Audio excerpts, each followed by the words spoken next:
Parashat Haazinu, Divrei Torah, is a little bit connected to the parasha. The parasha says, "Kidar ta'puchais hema." I like seeing the positive in things. So the pasuk says it in a negative way. Kidar ta'puchais, they're backward, the flip-flop nation. But it could also be in the good way. I'll explain. There's a sefer, a Biala sefer, one of the Biala Rebbes, the Aryeh Siegel. He says one of the most beautiful things I ever saw in my life. In the end of Parashat Shmini, on the pasuk that says, "V'es ha'chazir ki mafris parsahu," and when it's talking about a pig, that's a treif animal, and the pig, it has split hooves, but it doesn't chew its cud, so it's treif. But Hashem gave it a siman tahara in his feet. So there's something that we can learn from it.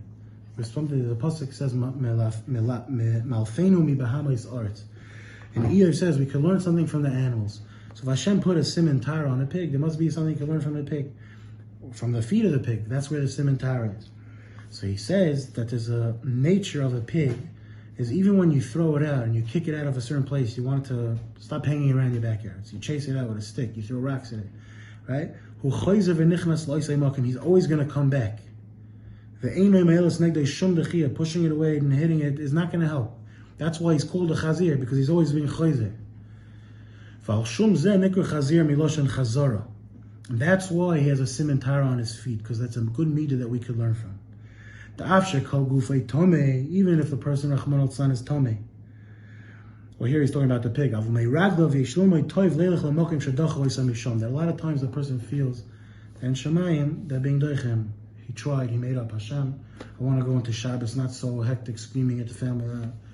I'm going to start davening with Kavanah. And all of a sudden, the next Friday, or the next Shemana Esrei, the next thing, Rosh Hashanah, you came in with that, and by Motzi Rosh Hashanah, you had a Yerida. Or that you couldn't, you were trying to have Kavanah, you didn't, or you took on this midah.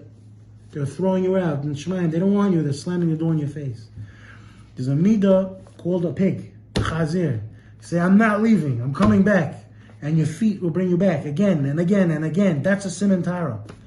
And that's what we need to learn from it. And I want to maybe add that you could say that this is Pshat. The Ohr HaChaim HaKadosh in the end of Parashat Shmini brings a Chazal. He brings the Rabbeinu Bechai brings B'Shem Chazal. We don't know where the Chazal is, but he says, why is it called a Chazir? She'asid lachzor liyos mutter. She'asid lachzir alonu. It's going to become mutter l'asad lavai. It's going to be chayzer to us. So in the Rekanti and the Ridvaz, a lot of people say they can't say that they can't be kipshuta the medrash, can't be kipasha pshat. Why? Because the Torah is not going to change and so on. I want to say that it could be what this means is that what does it mean that it's going to become Torah l'asad lavai?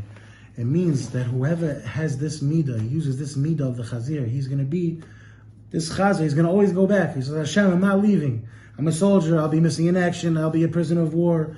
I could be injured in that, but I'm coming back. And as soon as I get up, I'm coming back. So he has a promise. Why is it called a chazir? Because he's asidli tar. He's going to become tar. He has a promise. He has a avtacha from Chazal. He's going to become tar. That's the guy who's going to become tar. The guy who stays out doesn't become tar. He fell and that's it. He's goodbye. I saw the Beis Yisrael of Ger that he heard that there was a Avreich who did something really, really bad.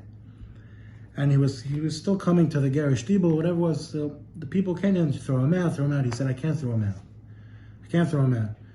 Why? Because the Gemara says that if a person is makdish a behema, that should be a carbon. Let's say he's makdish, he says, instead of being makdish the whole cow, he says, I'm makdish the regal of the cow.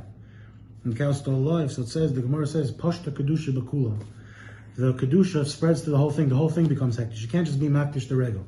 So if this guy's regal, even though he didn't have hair, but this guy's feet are bringing him to the base medrash, maybe the kedusha is going to be pashta bakula.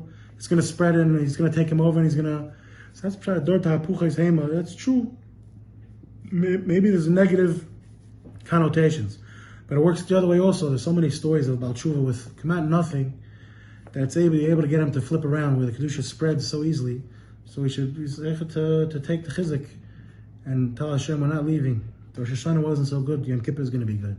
If Yom Kippur, Reb Nosson of Breslov, he once davened on Yom Kippur. Someone came to him and said he's broken. He went into Yom Kippur. He wanted to daven so good, and the whole day he was just one big machshava zara. He couldn't concentrate, and he was broken. So Reb Nosson said, "The shachar is tomorrow." If that happened to me, I wouldn't fall. The shachar is tomorrow. That's to be positive, to be mechazek. We should be zeicha. Shav lichtig Shabbos.